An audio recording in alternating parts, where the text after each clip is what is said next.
Hello viewers, welcome to my channel.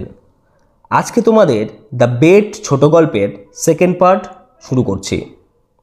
আগের দিন পড়েছিলাম যে প্রথম বছরে দেখেছিলাম আমরা যে সে যেসব বই চেয়েছিল সেগুলো খুবই হালকা ক্যারেক্টারের ছিল এবং কি ছিল, জটিল প্রেমের এক কাহিনীর উপন্যাস আর চাঞ্চল্যকর কল্পনাপ্রবণ গল্প ইত্যাদি ইত্যাদি। আর কি তিনি মদ্যপান করা ছেড়ে দিয়েছিল এবং বলছিল তামাক তার ঘরের বাতাসকে দূষিত করছে। অর্থাৎ তিনি প্রচণ্ড বিষণ্ণতায় এবং একাকিত্বে ভুগছিলেন প্রথম বছরে। এরপরের থেকে আমরা দেখো, in the second year the piano was silent in the lodge. দ্বিতীয় বছরে কি দেখতে পাই? The piano was silent in the lodge. Piano নিস্তব্ধ ছিল ওই কুটিরে। And the prisoner asked only for the classics. বন্দি শুধুমাত্র ক্লাসিক যে বইগুলো আছে সেগুলোর জন্য অনুরোধ করছিল। ইন দ্য ফিফথ ইয়ার, পঞ্চম বছরে কি দেখতে পাই? Music was audible again. সঙ্গীত আবার শোনা যেতে থাকলো। And the prisoner asked for wine. এবং বন্দি মদের জন্য অনুরোধ করল। Those who watched him through the window said. যারা জানালা দিয়ে তাকে দেখত তারা বলল, that year he spent doing nothing. সে পুরো বছর কিছু না করে বাট ইটিং, শুধু খেয়েছে, অ্যান্ড ড্রিঙ্কিং এবং মদ পান করেছে, and lying on his bed এবং বিছানায় শুয়ে থেকেছে, frequently yawning and angrily talking to himself. বারবার হাই তুলেছে, নিজের সঙ্গে রেগে রেগে কথা বলেছে। ইউনিং মানে হচ্ছে হাই তোলা, ফ্রিকুয়েন্টলি মানে হচ্ছে প্রায়, অ্যাংগ্রিলি মানে হচ্ছে রাগের সাথে। He did not read books. সে কোনো বই পড়েনি।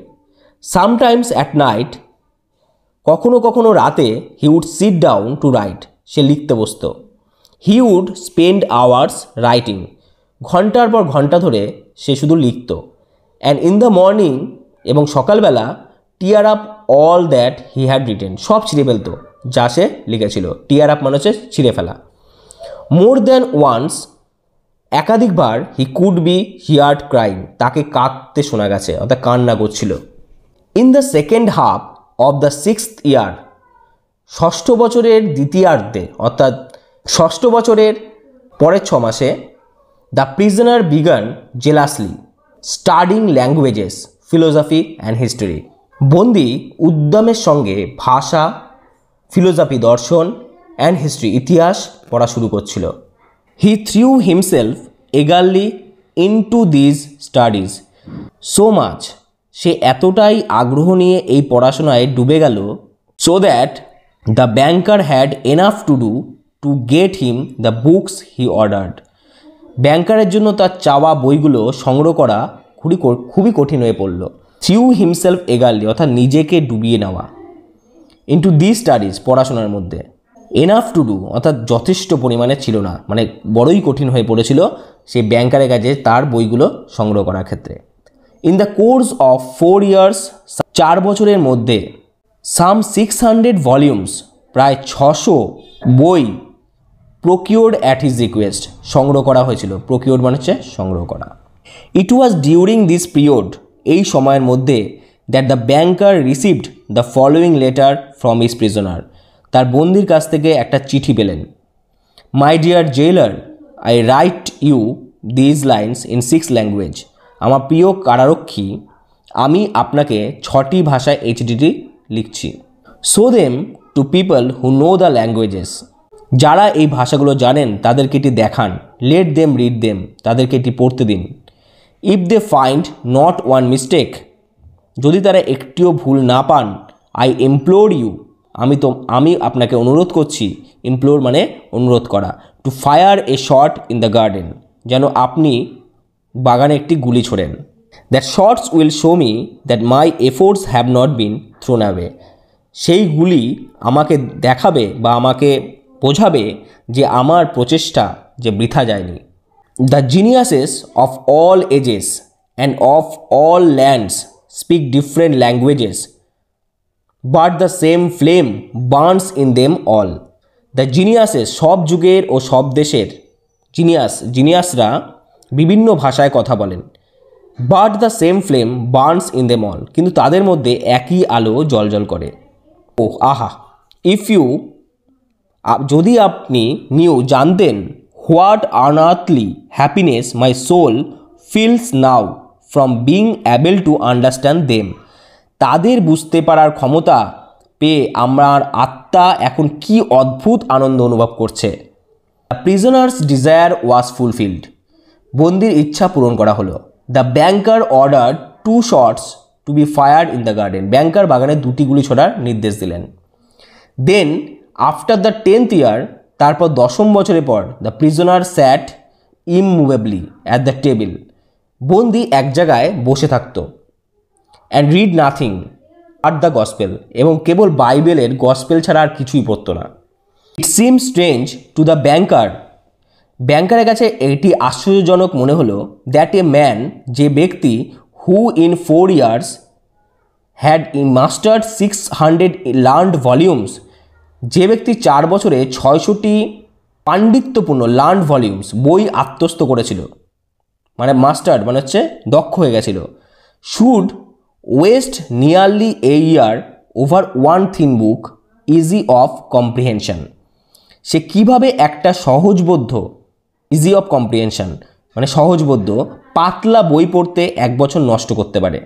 Theology and histories of religion followed the gospels, theology মানে হচ্ছে ধর্মতত্ত্ব, বাইবেলের গসপেলের সে ধর্মতত্ত্ব ও বিভিন্ন ধর্মের ইতিহাস পড়তে শুরু করলো। In the last 2 years of his confinement, the prisoner read an immense quantity of books, বন্দিদশার শেষ 2 বছরে বন্দি প্রচুর সংখ্যক বই পড়ছিল। কোয়াইট ইনডিসক্রিমিনেটলি, একেবারে এলোমেলোভাবে, কোনো একটা নির্দিষ্ট নেই যেগুলো পড়ছে, সব পড়ছে। At one time he was busy with the natural science, একসময় সে প্রাকৃতিক বিজ্ঞানে ব্যস্ত থাকত।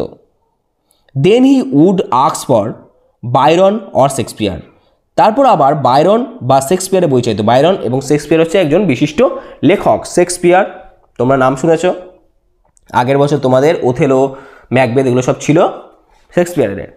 দেয়ার were notes in which he demanded at the same time books on chemistry, there were notes, এমন নোট পাওয়া যেত, which he demanded at the same time books on chemistry, যেখানে সে একসঙ্গে কেমিস্ট্রি মানে রসায়নের বই, and a manual of medicine, চিকিৎসাশাস্ত্রের একটা নির্দেশিকা, অ্যান্ড এ নভেল, একটা উপন্যাস, and some treatise on philosophy or theology, এবং দর্শন বা ধর্মতত্ত্ব সম্পর্কিত কোনো নভেল, উপন্যাস বা সাম ট্রিটিস অর্থাৎ প্রবন্ধ বলো বা চুক্তি বলো, যেটা ইচ্ছা বলো, সেগুলো সে চাইতো। তাহলে বইগুলো দেখো, সে সব রকম বই পড়তো। His reading suggested a man, তার পড়াশোনা দেখে মনে হতো যেন এক ব্যক্তি জাহাজডুবির ধ্বংসাবশেষের মধ্যে সাগরে ভাসছে। His reading suggested a man swimming in the sea, সাগরে ভাসছে, among the wreckage of his সিস, রেকেজ অর্থাৎ ধ্বংসাবশেষ, জাহাজের ধ্বংসাবশেষের ওপরে, and trying to save his life by greedily clutching fast at one spar and then at another, and trying to save his life, এবং তার জীবন বাঁচানোর জন্য সে কী করছে, by greedily clutching fast at one spar, সে এক টুকরো কাঠ আঁকড়ে ধরছে, অ্যান্ড দেন অ্যাট অ্যানাদার, এবং অন্যটা, স্পার মানে হচ্ছে কাঠ। অর্থাৎ বইগুলোই যেন তার কাছে এক একটা বাঁচার শক্তি বা বাঁচার উদ্যান, এবং বইগুলোকে আঁকড়ে ধরেই সে বেঁচে থাকতে চাইছে।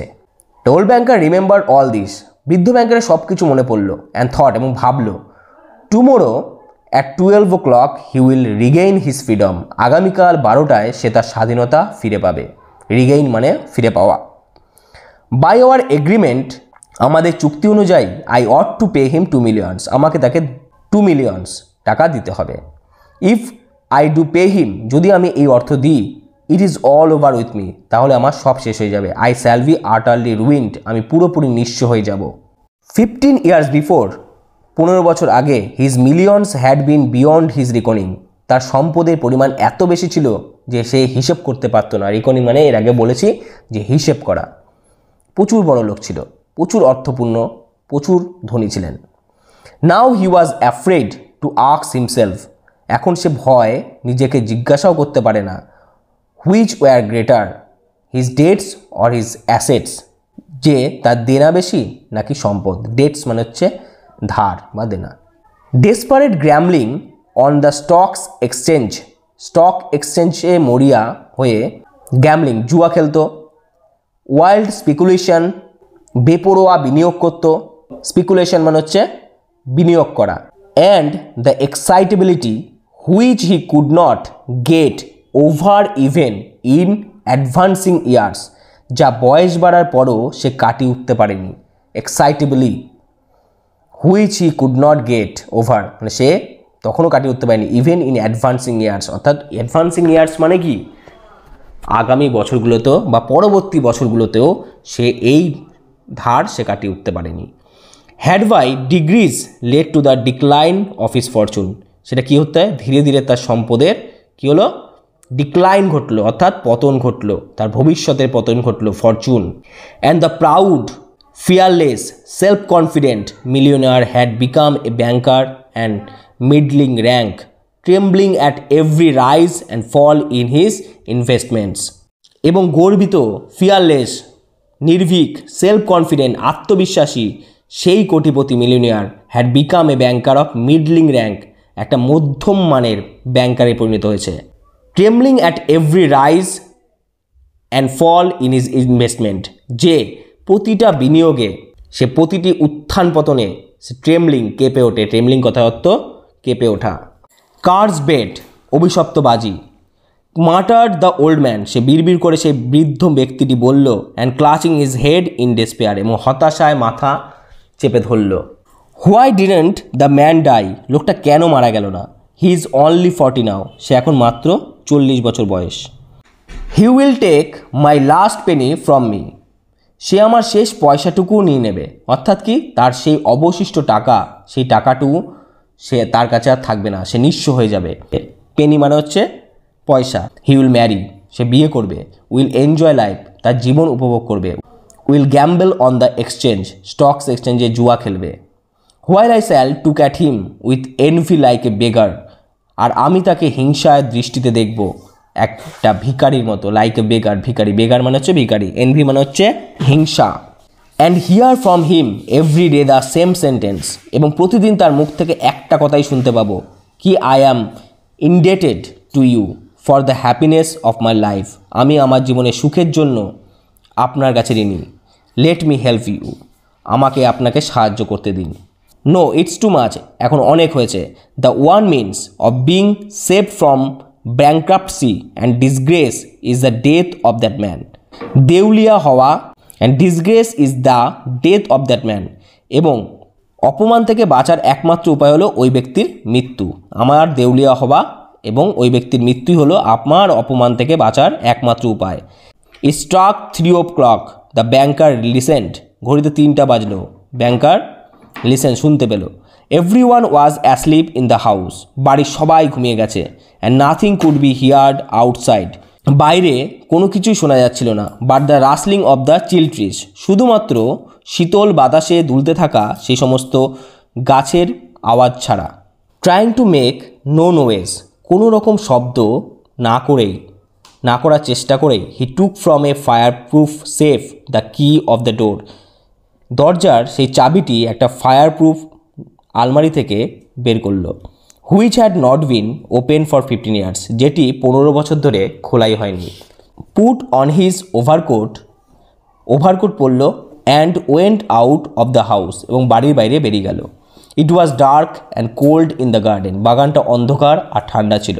রেইন ওয়াজ ফলিং, বৃষ্টি পড়ছিল। এ ড্যাম কাটিং উইন্ড, ভেজা তীক্ষ্ণ বাতাস was racing about the garden, বাগানের চারিদিকে ঘুরে বেড়াচ্ছিল। হাউলিং, গর্জন করছিল। And giving the trees no rest, এবং গাছগুলিকে কোনো বিশ্রাম দিচ্ছিল না। দ্য ব্যাংকার স্ট্রেইনড হিজ আইজ, ব্যাংকার চোখ কুচকে তাকালো। স্ট্রেইনড মানে হচ্ছে কোচকানো।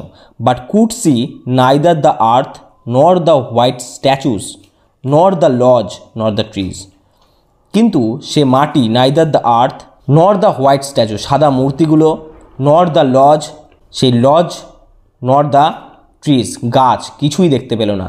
Going to the spot where the lodge stood, যেখানে লজটা ছিল বা কুড়ে ঘরটা ছিল, কুটিরটা ছিল, সেখানে গিয়ে হি টুয়াইস কল দ্য ওয়াচম্যান, সে দুবার সেই ওয়াচম্যানকে বা প্রহরীকে ডাকলো। নো অ্যান্সার ফলোড, কোনো উত্তর এলো না। Evidently the watchman had thought shelter from the weather, evidently স্পষ্টতই দ্য ওয়াচম্যান প্রহরী হ্যাড সট শেল্টার, একটা আশ্রয় নিয়েছিল ফ্রম দ্য ওয়েদার, সে এই আবহাওয়া থেকে বাঁচার জন্য। And was now অ্যাসলিভ somewhere either in the kitchen or in the green house, এখন হয়তো রান্নাঘরে নয়তো গ্রিন হাউসে কোথাও একটা ঘুমিয়ে পড়েছে। If I had the pluck to carry out my intention, যদি আমার পরিকল্পনা ক্যারি আউট মাই ইন্টেনশন, আমার বাস্তবায়ন করার সাহস থাকে, থট দ্য ওল্ড ম্যান, বৃদ্ধ ওই ব্যক্তিটি মনে করলো, suspicion would fall first upon the watchman, তাহলে প্রথম সন্দেহ পড়বে কোথায়? ওয়াচম্যানের ওপর। এইটুকুনি থাক, পরের পার্টে বাকিটা শেষ করার চেষ্টা করব।